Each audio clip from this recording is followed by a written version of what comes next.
আজকের ভিডিওটা D.El.Ed part 1 ছাত্রছাত্রীদের জন্য বিশেষ গুরুত্বপূর্ণ। কারণ আজকের এই ভিডিওতে প্রিভিয়াস ইয়ারে আসা মোস্ট ইম্পোর্টেন্ট ব্যাকরণ, বাংলা ব্যাকরণ আর মাতৃভাষার এই টপিকটা থেকে রিপিট হয়েছে, তাই একটাও মিস করবে না। তাহলে চলো আমরা দেখে নিই। তারপরে কি বলছে, ক্রিয়া সমাপিকা ক্রিয়া, বই পড়ছে বা শিশু আনন্দ করছে, গোপাল খেলা করছে, এরকম টাইপের শব্দগুলো যখন দেখবে সেটা মনে রাখবে সমাপিকা ক্রিয়া।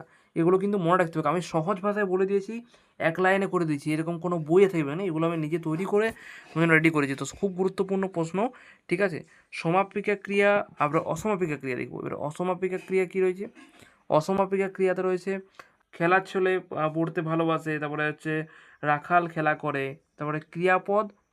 ক্রিয়াপদ 3 প্রকার। কত প্রকার ক্রিয়াপদ? ক্রিয়াপদ 3 প্রকার। তাহলে বলতে পারে যে কত প্রকার ক্রিয়া আছে। ক্রিয়াপদ কয় প্রকার বলবো? 3 প্রকার ক্রিয়াপদ বলবো, 3 প্রকার, ঠিক আছে। তারপরে বর্ণ, মহাপ্রাণ বর্ণ খ, খটা কিন্তু অনেকবার রিপিট হয়েছে। উষ্ণ বর্ণ, তালে বস্য, পেটকামস্য, দন্তস্থ হ, আমরা এসিকেও তো পড়েছি। তারপরে পদ ও কর্তা, পদ 5 প্রকার। তাহলে আমরা দেখলাম ক্রিয়া 3 প্রকার আর পদ 5 প্রকার, এগুলো গুরুত্বপূর্ণ। তারপরে আসল কথা এবং নকল শোনা, এগুলো কী বটে? এগুলো আসল ও নকল, এগুলো কী বটে? এগুলো আসল ও নকল এলে কী বটে দেখাচ্ছে হলো বিশেষণ পদ। আসল ও নকল হলো বিশেষণ পদ। ক্লিয়ার হলো? এবারে প্রয়োজককর্তা, মা শিশুকে চাঁদ দেখাচ্ছেন, এই শব্দটা কী হবে? প্রয়োজককর্তা হবে। এটা কিন্তু অনেক বইয়ে ভুল দেওয়া আছে, সেই ভুলটা না করে আমরা করবো প্রয়োজককর্তা। হলো?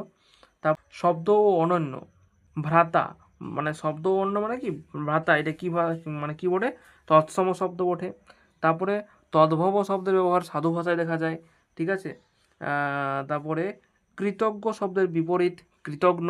ওরা হাটের পাঁচ, এটা কি? শেষ সম্বল, শেষ সম্বল। তারপরে অগ্নি সমার্থক, অগ্নি সমার্থক অনেকবার দিয়েছে, সেটা কি হবে? সেটা দেখে নিই এখানে। কৃষাণু, অগ্নির সমর্থক কৃষাণু হবে। এই ছিল পুরো তোমাদের আলোচনা, যেখানে আমরা দেখে নিলাম বাংলা ব্যাকরণ থেকে যে টপিকগুলো এবং মাতৃভাষা থেকে বারবার রিপিট হচ্ছে সেই অংশটা। এই অংশটা কেউ মিস করবে না, এটা কিন্তু খুব গুরুত্বপূর্ণ। সবাই এটা স্ক্রিনশট নিয়ে নাও, ভিডিও ক্লাসটা 2-3 বার শোনো। স্ক্রিনশট নেওয়ার থেকে আমি বলবো যে ভিডিও ক্লাসটা যদি বারবার শোনো তাহলে অনেকটা বেনিফিট হবে। তো ক্লাসটা কেমন লাগলো অবশ্যই নিচে কমেন্ট বক্সে জানাবে, এবং এই ভিডিওটা অবশ্যই শেয়ার করবে বেশি বেশি করে, ভিডিওটা লাইক করবে এবং তোমার বন্ধুদেরকে জানাও এই ভিডিওগুলো দেখতে সুযোগ করে দাও। খুব সুন্দর ভিডিও, এগুলো তোমরা দেখে সমস্ত কিছু শিখে নিতে পারবে।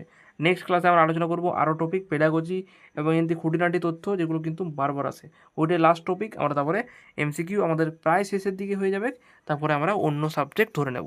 যারা এইভাবেই ক্লাস করতে চাইছো, সুন্দরভাবে ক্লাস করতে চাইছো, অবশ্যই চ্যানেলটা সাবস্ক্রাইব করে বেল আইকনটা অন করে রাখো, যাতে পরবর্তী ভিডিওগুলো তোমাদের মিস না হয়।